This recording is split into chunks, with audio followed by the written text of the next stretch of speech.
जैसा कि the legend of ताई शॉर्ट इमोर्टल की लास्ट एपिसोड के एंड में आप लोगों ने देखा था कि डेविल रेस की मेंबर्स ने हाउ और अंकल यूएंगजी के ऊपर अटैक कर दिया था, पर उन डेविल रेस की मेंबर्स की अटैक से अंकल यूएंगजी और हाउ को ज्यादा कुछ फर्क नहीं पड़ा था। तो ये देखते डेविल रेस का एक मेंबर जिसका नाम यूएंगशन था, वो अपने वेपन के साथ उनके ऊपर अटैक कर देता है। तो ये देखते अंकल यूएंगजी अपनी सी ऑफ फायर का यूज करते उस बंदे को बड़ी आसानी से हरा दिया था। अब नेक्स्ट एपिसोड की स्टार्टिंग में हम लोग अंकल यूएंगजी और हाउ को देखते जिनके नीचे यकीन ने एक फॉर्मेशन एक्टिवेट कर दी थी और वो उन लोगों को फॉर्मेशन में कैद करते हुए अपनी एक वेपन से अटैक भी कर दी थी। तो ये देखते अंकल यूएंगजी अपनी एक इमोर्टल टेक्निक गोल्डन क्रो का इस्तेमाल करते हुए उस अटैक के ऊपर कर देता है, जिससे दोनों की अटैक एक दूसरे में टकरा कर डिस्ट्रॉय हो गया था। लेकिन अपनी सबने अपने अटैक को इतना आसानी से डिफीट होते हुआ देखकर कहती है, मैंने इस यंग शॉर्ट इमोर्टल को बहुत ज्यादा अंडर एस्टिमेट कर दिया। लगता है मुझे इसे इतना कम भी नहीं समझना चाहिए था, लेकिन इससे कोई फर्क नहीं पड़ता कि आप कितनी ज्यादा पावरफुल हो, आप हमारी इस डेविल रेस की फॉर्मेशन से बच नहीं सकते। और वो उन फ्लैग्स को फिर से एक्टिवेट कर दिया था, जिससे वहाँ की जो स्पिरिचुअल बीस्ट थी वो भी एक्टिवेट होने लगी थी। तो ये देखते हाउ अंकल यूएंगजी से कहते हैं, अंकल यूएंगजी संभाल के अपनी पैरों के नीचे जो बीस्ट है उनसे बच के रहना। तो ये देखते यकीन कहते हैं ये बच्चा तो फॉर्मेशन के नीचे जितने भी बीस्ट है उसे बड़ी आसानी से देख सकता है। असल में तो हाउ की इस तरह की स्किल्स को देखकर काफी ज्यादा इम्प्रेस्ड हो गया था। फिर यूजू अपनी पावर को एक्टिवेट करते हुए अपने रेड मून चाप से अंकल यूएंगजी के ऊपर अटैक करता है, लेकिन हाउ ने किसी तरह उस अटैक को रोक के रखा था। तो ये देखते अंकल यूएंगजी अपने ग्रेट सन बर्निंग शॉर्ट टेक्निक का यूज करते हुए उस अटैक को बड़ी आसानी से डिस्ट्रॉय कर दिया था।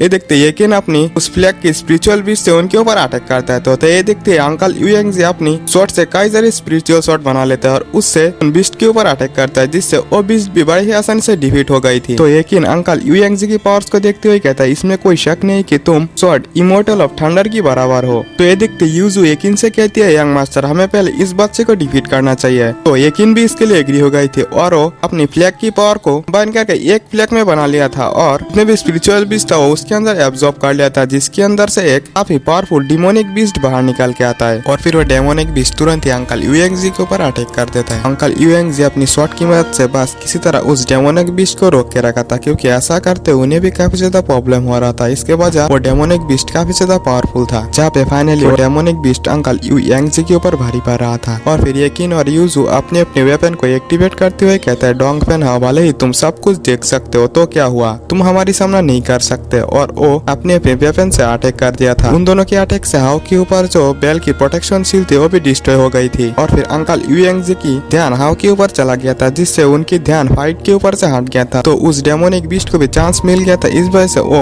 अंकल यूएंगजी को थोड़ा बहुत इंजर्ड कर देता है। जब अंकल यूएंगजी डोंगफेंग हाउ को अपने सामने ना देखकर वो भी काफी ज्यादा परेशान हो गया था। फिर यकीन यूजू से कहती है, तुम जाओ जाकर हाउ को पकड़ के लाओ। तो यूजू जैसे हाउ के पास पहुंचने वाला था तो हाउ अपनी शॉर्ट इमोर्टल पपेट को बाहर निकाल लिया था और वो उसकी मदद से यूजू के ऊपर एक एनर्जी अटैक भी करते हैं, जिससे यूजू डॉस करते हुए कहती है, ये क्या है। हाउ कहता है, एक शॉर्ट इमोर्टल पपेट है। फिर हाउ उस शॉर्ट इमोर्टल पपेट के साथ मर्ज हो गया था, जहाँ पे हाउ की ये पावर काफी ज्यादा पावरफुल भी दिखाई दे रहा था और वो अपने कई सारे स्पिरिचुअल शॉट बनाता है और यूजू के ऊपर कर देता है। तो यूजू भी ये देखती है अपनी पावर को एक्टिवेट करते हुए अपने फिर से रेड मून चाप से हाउ के ऊपर अटैक करता है, लेकिन इस अटैक से हाउ को भी ज्यादा कुछ फर्क नहीं पड़ा था और वो बड़ी आसानी से उसके अटैक को डिस्ट्रॉय भी कर दिया था और उसे उसके पास जाकर एक अटैक करके पीछे भी कर दिया था। वो भी इंजर्ड होकर इसमें पीछे जाकर गिरता है। तो यूयांग यूजू को संभालता है और वो अपने वेपन से हाउ को रोकने की कोशिश करता है, लेकिन वो ऐसा नहीं कर पाता और हाउ बड़ी आसानी से उसे भी पीछे कर दिया था। देखते यकीन उन दोनों को बचाने के लिए अपनी डेमोनिक पावर से एक डेमन स्पिरिचुअल हैंड बनाता है और वो हाउ को जैसे तैसे रोक के रखता है। और फिर अंकल यूएंगजी उस डेमन बीस्ट को खत्म करने के लिए अपनी ग्रेट सन बर्निंग स्काई टेक्निक का यूज करता है, जिसकी मदद से उस डेमोनिक बीस्ट को बड़ी आसानी से हरा दिया था और उस बीस्ट को डिस्ट्रॉय तक कर दिया था। फिर हाउ भी अंकल यूएंगजी के पास आ गया था। अंकल यूएंगजी पूछता है, क्या मूजुन ने तुम्हारे लिए इसे छोड़ दिया था। और फिर हाउ भी तुरंत उन तीनों के ऊपर अटैक कर देता है और फिर हमें उन तीनों को दिखाता है, जहाँ पे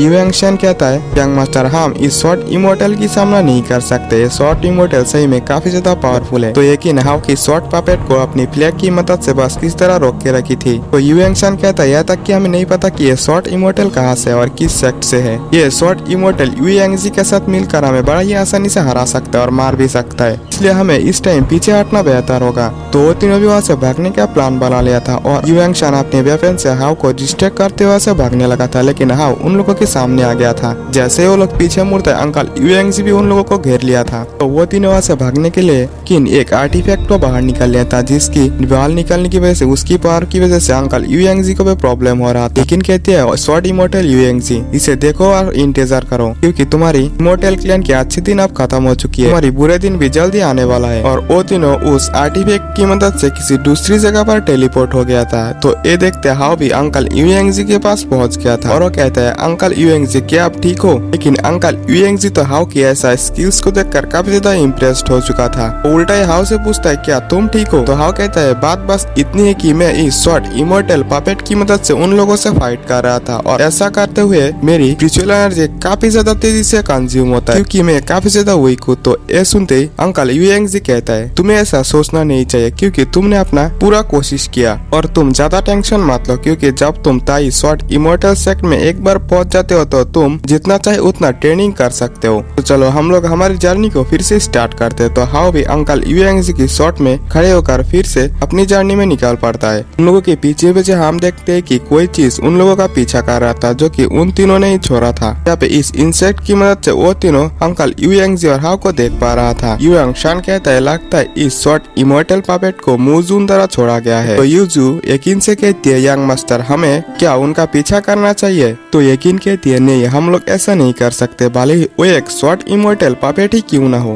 लेकिन वो काफी ज्यादा पावरफुल है, हम लोग उसका सामना नहीं कर सकते। तो यूजू कहती है मास्टर ने तो कहा था कि उन लोगों को डीमन रेस के खिलाफ लड़ने के लिए कोई रास्ता मिल चुका है, तो हम लोग उसे बिना लिए ऐसा कैसे जा सकते हैं? तो यकीन कहती है हाउ की मौत तो निश्चित है पर हम लोग यूएंगजी की सामना भी नहीं कर सकते, लेकिन कोई और है जो यूएंगजी की सामना कर सकता है। और फिर सिनशिप द्वारा हमें अंकल यूएंगजी और हाउ को दिखाया जाता है जहाँ पे उन लोगों के सामने हमें जियांग को भी दिखाया जाता है जो कि उन लोगों की तरफ ही आ रहा था। तो इस बात को हाउ ने नोटिस कर लिया था और वो अंकल यूएंगजी से कहता है। अंकल यूएंगजी कहता है घबराए नहीं क्योंकि वो बस मेरा एक जूनियर है और उसका नाम जियांग है, वो हमें वेलकम करने के लिए आ रहा है और इसके बारे में उसने थोड़ी देर पहले ही मुझे मैसेज भेजा था। और फिर जियान उन दोनों के सामने आते हुए कहता है सीनियर यांग क्या ये मूजून का बेटा है? तो हाउ भी उसे ग्रीट कहता है हाँ मैं मूजून का बेटा हूँ। तो जियांग कहता है तुम काफी ज्यादा अच्छे दिखाई दे रहे हो। और वो अंकल यूएंगजी से कहता है सीनियर क्या तुम काफी ज्यादा इंजर्ड हो? तो अंकल यूएंगजी कहता है नहीं नहीं ऐसा कोई बात नहीं, अब यहाँ से चलो। तो अंकल यूएंगजी भी हाउ को लेकर वहाँ से जाने लगा था। तो पीछे से जियांग एक इविल स्माइल देता है। तो हाउ की डिवाइन आई ऑफ क्रिएशन की स्पिरिट फेरी भी वो इस चीज को नोटिस कर लिया था और वो इस बारे में हाउ को बता दिया था। तो हाउ भी अंकल यूएंगजी को बता दिया था, लेकिन एक आर्टिफैक्ट की मदद से जियांग पीछे से अटैक करता है। जियांग चाहता था कि इस अटैक से अंकल यूएंगजी को सीरियसली इंजर्ड कर दिया जाए, उसके बाद वो आसानी से हाउ को भी पकड़ सकता है। लेकिन हाउ अपनी स्वॉर्ड इमोर्टल पपेट की मदद से उस अटैक से जैसे तैसे बचता है, लेकिन इस अटैक को रोकते हाउ भी काफी ज्यादा पीछे हो गया था और अंकल यूएंगजी भी सीरियसली इंजर्ड हो गए थे। फिलहाल के लिए इस पार्ट को यहीं पे एंड करते हैं। अगर आपने अभी तक हमारे चैनल को सब्सक्राइब नहीं किया तो प्लीज सब्सक्राइब कर लेना और वीडियो को भी एक लाइक कर देना। मिलते हैं नेक्स्ट वीडियो में, बाय बाय।